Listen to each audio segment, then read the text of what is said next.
Would it be a total buzzkill if one day you decide to open your streaming service and see that some of your own digital copies are gone in an instant? What if you didn't have the chance to pick up a physical copy as backup when it was put on store shelves at your local retailer months or years prior? Chances are it's happening much more frequently, and that's a sad, hard pill to swallow. As an avid film collector and movie junkie, I'll always pre-order a steelbook of my favorite films that I need to obtain for my own volition, but it seems like that window is getting much smaller as well. Thank you, Best Buy, for your low inventory of Oppenheimer steelbooks. I mean, don't you sell movies there? What the hell's the matter with you?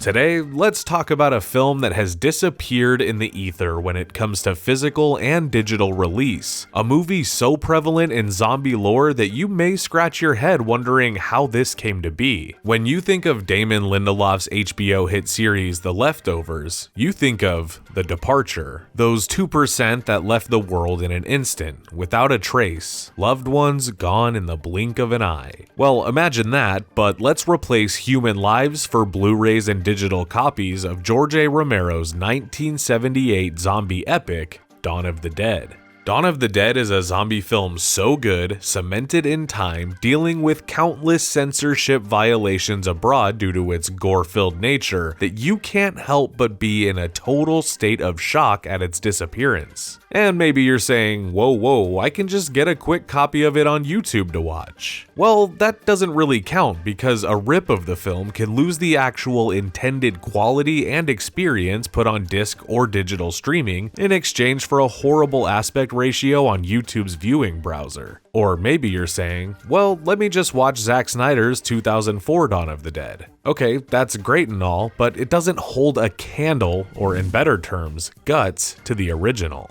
It also deviates a whole lot from its 1978 counterpart, especially in the whole zombie chase component. So nice swing and a miss there.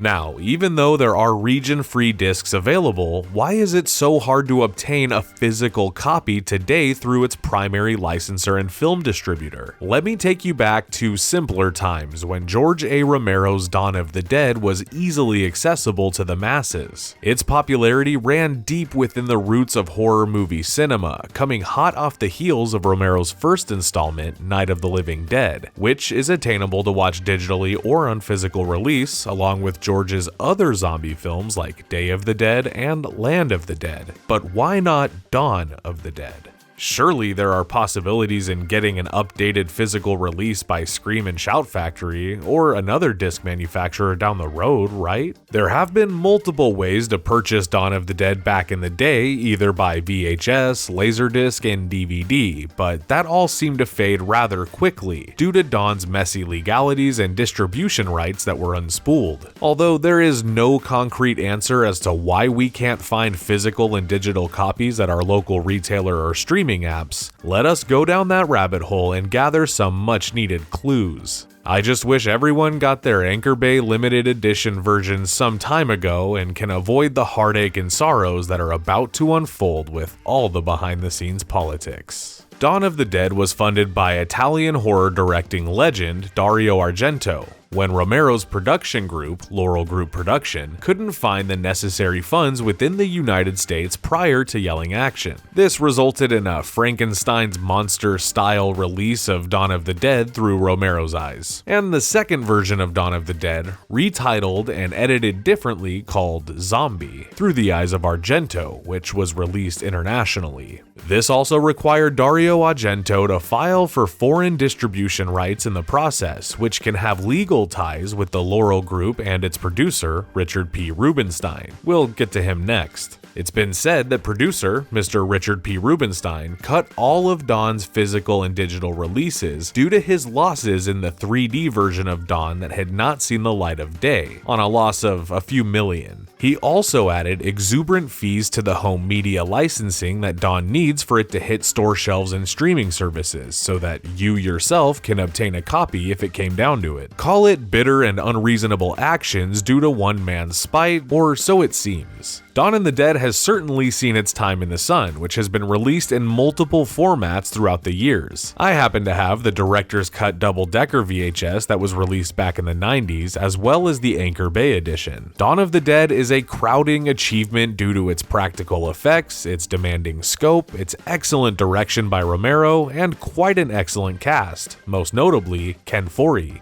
To be a film made in 1978 that still stands the test of time is an accomplishment in itself. If you're in a pickle when it comes to watching Dawn of the Dead, there are quite a few ways to try to attain it. This seems like it's unfolding into a Turbo Man Wonka golden ticket situation, but try eBay or Amazon. They still have availability for you to obtain a copy. You need to realize what the value is to you when it comes to needing a physical copy. One man's treasure might be a different sort of worth for someone else, but you might get a deal when it's all said and done. It may even entail driving around several entertainment retailers and getting lucky with a lone copy submerged deep within the shelves of the bargain bin. Believe me, it's happened to me. And like I said, you can purchase a region-free Korean imprint disc through Amazon, but they may come with limitations. Unfortunately for digital, there is no solution, and you may have to just wait, even if that means until you're old and frail. And let's hope not, but invest in the physical if you can. Oppenheimer director Christopher Nolan stresses the importance of physical media and how it's a safeguard from digital streamers selecting what stays and what goes on a timely basis, and robbing you of your entertainment experience. Bunch of goddamn p****s. Let's just hope a solution is reached in the not too distant future and we can enjoy the flesh-chomping, intestine-ripping zombie mayhem from the comfort of our couches, whether it be on physical media or digital.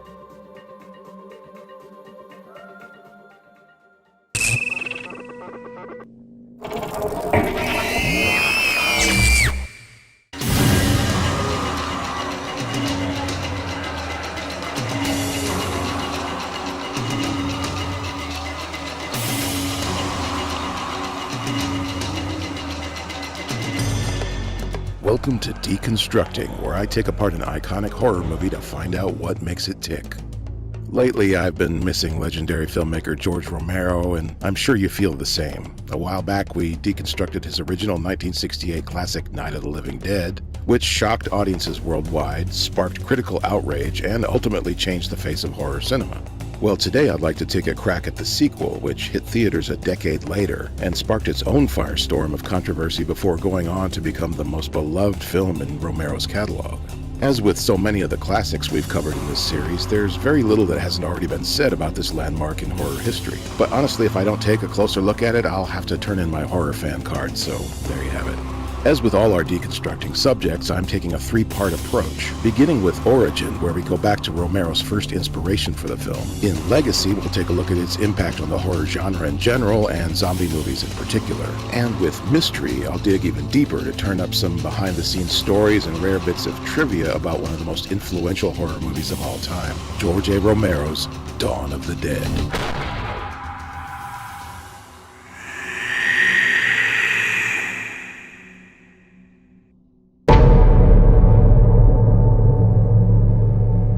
If you need a little refresher on Night of the Living Dead and the origins of Romero's cinematic universe, we've got you covered with a dedicated episode. But if you're ready to dive into the history of its brilliant sequel, it's time to go shopping at Pennsylvania's historic Monroeville Mall. Built in 1969, Monroeville was once considered state-of-the-art when it came to indoor shopping centers, which were kind of a new thing back then, and it drew curious patrons from all over the state and beyond. Big-time shopping is finally here, Monroeville Mall. Well, it just so happens the mall's general manager, Mark Mason, had mutual friends with Romero, and Mark gave him the grand tour of the brand new facility. Not just the stores, but the inner workings of the building, which was practically a self-contained city, offering just about anything consumers could dream of. One-stop shopping, anything you need right at your fingertips. That planted the seed of an idea that would ultimately become the sequel to Romero's 1968 classic. Instead of seeking shelter in a rural farmhouse, what would city dwellers do in the event of a zombie outbreak? While Romero got to work drafting the script, news of the project made it all the way to Italy, where legendary director Dario Argento, a big fan of Night of the Living Dead, offered to help raise financing for the production in exchange for the right to recut and sell it to the international market. Argento also introduced him to the music of Goblin, who had gained worldwide acclaim for their score for Profondo Rosso and later Suspiria. Mark Mason not only granted Romero and his crew access to Monroeville Mall for shooting, Mason's company even helped with additional financing. Casting came next, and unlike the loosely defined characters in Night of the Living Dead, Romero sought out actors who personified his vision of the main protagonists. David Emge as pilot Stephen Andrews, Galen Ross as TV producer Francine Parker, Ken Foree as Peter Washington, a SWAT team leader with the best survival skills, who deserts the force along with fellow cop Roger DeMarco, played by Scott Reiniger, who becomes the loose cannon of the group. We whipped them and we got it all! Now, when I said Romero's crew had total access, there were still limits. They had to shoot when the mall was closed and only between the hours of 11 p.m. and 7 a.m. After 7, the crew and equipment had to be cleared out. That probably would have worked except for one big problem. Cameras started rolling in mid-November of 1977, just as the mall was putting up decorations for the holiday season. They found a way around that, but that meant shooting at the film's other locations until January and returning to Monroeville after the decorations came down. That turned out to be a blessing in disguise because it gave Romero the opportunity to edit the footage they'd already shot into a loose assembly so he would know exactly what additional shots to pick up, as well as allowing some room to improvise and incorporate ideas from the crew. For example, makeup effects legend Tom Savini contributed a lot of those ideas, coming up with more comic touches for his role as the biker Blades, and plenty of elaborate stunts, many of which he performed himself. Of course, Savini and his makeup team were responsible for transforming legions of enthusiastic extras into zombies, from the hordes of background shufflers to hero zombies that got the most close-ups. Romero gave Savini plenty of freedom in creating more elaborate makeups, and the looser January shooting schedule allowed him to try out some seriously nasty effects. One of Romero's many talents was his ability to shoot a wide range of coverage, giving him plenty of freedom in the editing process, where the pace and structure of the story really took shape. You can get an inside view of this process by watching Argento's international cut, which includes many alternate takes, shortened or eliminated scenes to speed up the action, and in some cases used entire sequences Romero had left on the cutting room floor. There was so much spare footage that the film was recut several times before the final English-language version hit theaters. Dawn of the Dead had its European premiere on September 1st of 1978, but didn't reach U.S. screens until the following April. There was no doubt the MPAA would slap an X rating on that version, but Romero and producer Richard Rubinstein refused to recut it, which meant it went out unrated. That meant no one under 17 was admitted, and advertising was extremely limited compared to mainstream releases. But trailers and TV spots helped to get the word out, people lined up around the block to see it, and that was just the beginning.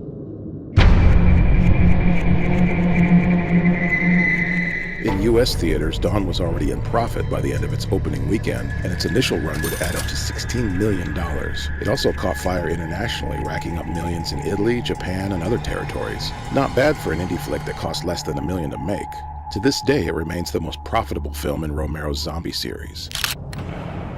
Naturally, in the wake of Dawn's massive success, film markets around the world were falling all over themselves to crank out their own Living Dead epics. The majority of these came from Italy, where studios often produced quick and cheap knockoffs of successful Hollywood properties. Among them, Lucio Fulci's Zombie 2 is by far the most infamous. As you might expect, horror fans who missed Dawn's original theatrical run were stoked to see it any way they could. It picked up a lot of attention on the midnight movie circuit, but really came into the public eye when it was released on videotape. The initial U.S. video release from Thorn EMI hit video stores in late 1983, and soon could be found in virtually every video store in North America. Alternate cuts of the film were released in different territories, leading fans to seek out VHS copies of the Argento cut, and even an unfinished version that screened at the Cannes Film Festival, which some mistakenly labeled the director's cut. In reality, the theatrical version is Romero's preferred cut. Just like to know who everybody is. Yeah, me too. With the dawn of DVD, the 3 best-known edits of the film reached even wider audiences, and eventually made their way onto a box set from Anchor Bay called the Ultimate Edition. It's out of print, but not too hard to find yet. UK distributor Second Sight did an excellent remaster of the 3 main cuts, with documentaries and bonus content as a 7-disc set on Blu-ray and 4K HD. But American fans are still waiting for a similar stateside release. Despite the popularity of the first 3 Dead movies, Romero still couldn't get a major studio to finance a big-budget entry in the franchise. That is, until Zack Snyder's 2004 remake scored big at the box office. Suddenly, the studios began to take notice, and Universal proposed a big-budget adaptation of Romero's dream project, Dead Reckoning. But due to studio tampering and censorship, what was later titled Land of the Dead failed to recapture the magic, and Romero parted ways with Hollywood again. Still, after returning to his low-budget indie roots for 2 more Dead sequels, Romero couldn't manage to recapture the same lightning that Dawn did in the late 70s and early 80s. The closest Romero got to a truly epic sequel was the manuscript for The Living Dead, a novel he began before his death, which was eventually completed by horror author Daniel Kraus, and released in 2020 to critical acclaim and strong sales. The book may be the ultimate zombie epic that Romero always wanted to make, but it's hard to say if the studios are ready to adapt it into a feature film or a limited TV series. Time will tell, I guess.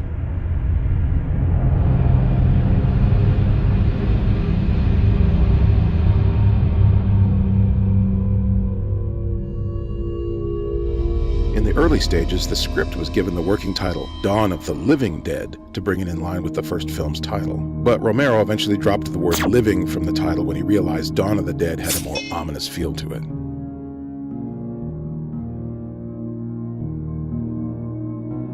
If you've seen Day of the Dead, I'm sure you remember the movie's main villain, Captain Rhodes, who meets a grisly and satisfying end. But that wasn't his only role in Romero's zombie universe. In a scene cut from the theatrical edition, he plays a completely different character, a rogue cop who almost disrupts Stephen and Fran's escape plan. Steve Andrews. That's me. I'm Steve Andrews. Yeah, no shit.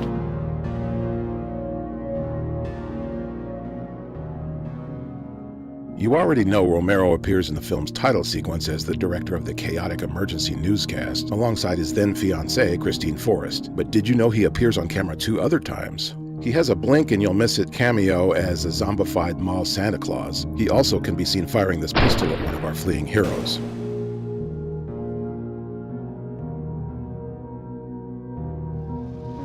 Always with an eye on the budget, Romero cast the real-life Pagans Motorcycle Club, who supplied their own hogs. They sometimes got a little too rowdy in the mall and ended up damaging some sections of the floor, but talk about realism.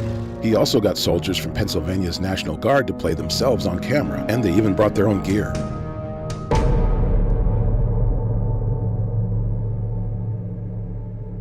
This is probably one of the most notorious anecdotes about Dawn of the Dead. In the original script, Peter and Fran never make a daring escape in the helicopter. Instead, Peter shoots himself dead as the zombies surround him, and Fran decapitates herself by jumping into the chopper's blades. The most contested part of this original ending was whether or not Romero actually shot those scenes. Some actors and crew insist they were present during the filming of Fran's death, while Romero himself insists he never shot the scene. Over 4 decades later, the debate continues, but the happier ending remains. The Galen Ross dummy did find its way into another scene, this time made up to look like a man who gets his head blown up real good during the police raid on Housing Project 106. If you dig this episode, throw us a like and be sure to subscribe and ring the bell for regular updates. You can also slide into our comments and tell us what horror classic you'd like to see deconstructed next. Thanks for watching. They must be destroyed on sight!